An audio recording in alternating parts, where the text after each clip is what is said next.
E aí, gente, tudo bem? Eu sou o Pedro Henrique Matias Silva, eu sou aluno do último ano de Economia na Unifesp, esse aqui é o Voz da Economia.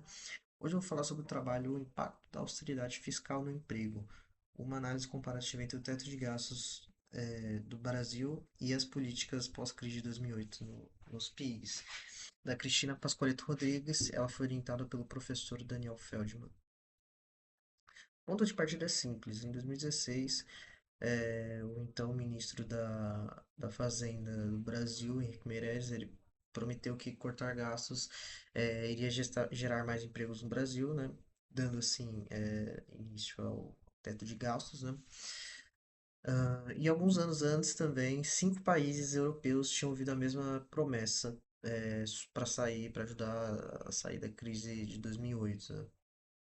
E nos dois casos, esses países aplicaram essa austeridade fiscal, que, enfim, é a ideia de que para controlar a dívida pública, o governo deve cortar gastos em vez de aumentar imposto, né? Então, pegar mais ali no gasto do que na arrecadação. E até tem legal correlacionar isso, né, com, com a lógica um pouco do mundo real, né? A princípio, algo que faz muito sentido. Você fala, putz, é realmente só fazer isso que vai consertar, né? Mas o problema não é assim, o problema é que não é bem assim, porque a lógica de uma família, de um indivíduo que está endividado, tá? Ele realmente ele tem dívidas, ele precisa sanar os gastos dele para que ele consiga aos poucos ir pagando as dívidas, né? E ao longo do tempo se reestruturar financeiramente. Porém, para a lógica de um país, né, é um pouco diferente, porque, por exemplo, se o país começa a cortar os gastos, você tem menos investimento, né? E você vai ter, consequentemente, menos arrecadação, né? Porque você tem menos gasto público, menos emprego, menos investimento. E menos emprego significa menos consumo, enfim. Então, em vez de resolver as dívidas, pode acabar até aprofundando essa crise, tá? E, bom, o que o trabalho fez de fato, né? O trabalho, ele compara esses dois episódios de austeridade, né? O teto de gasto brasileiro de 2016 e as políticas adotadas por Portugal, Irlanda, Itália, Grécia e Espanha, né? Os chamados PIGs, depois da crise de 2008.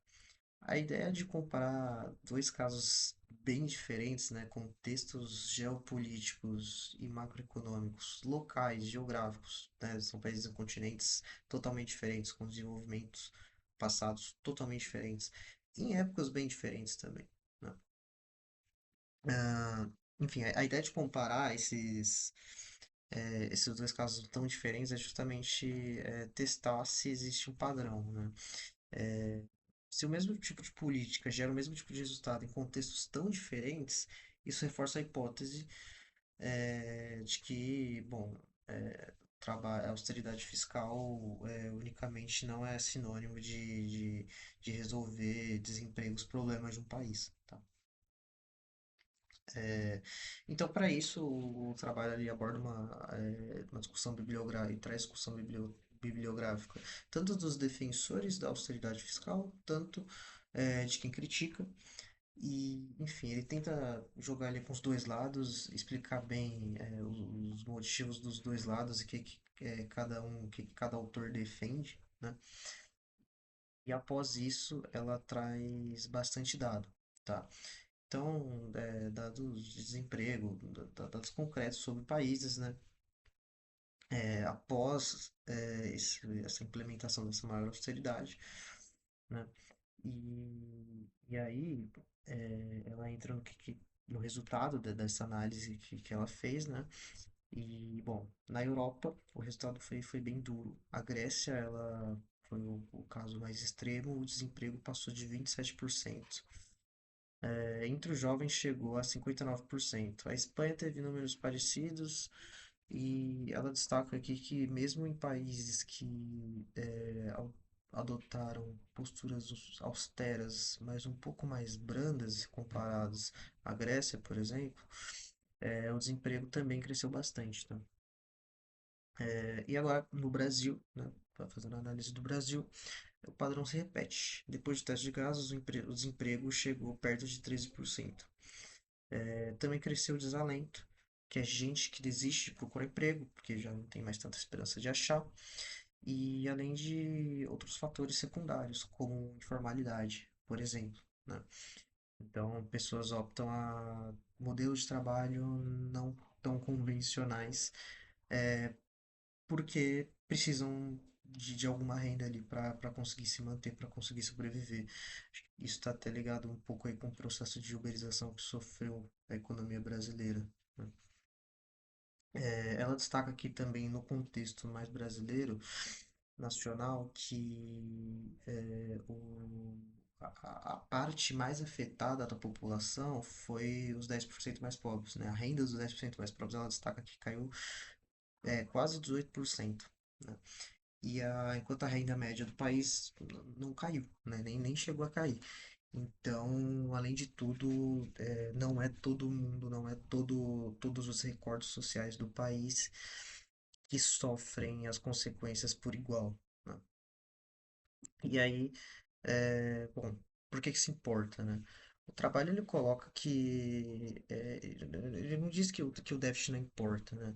Ele diz que realmente é importante, é um fator econômico importante. Todo economista e todo país, governo tem que se atentar a isso, mas ele coloca que a promessa de que cortar gastos gera confiança e emprego não se confirmou nesses casos, né? Somente cortar gastos vai resolver a situação. Nem no Brasil nem na Europa foi assim, né? E ela coloca que como esses dados já são sabidos, né?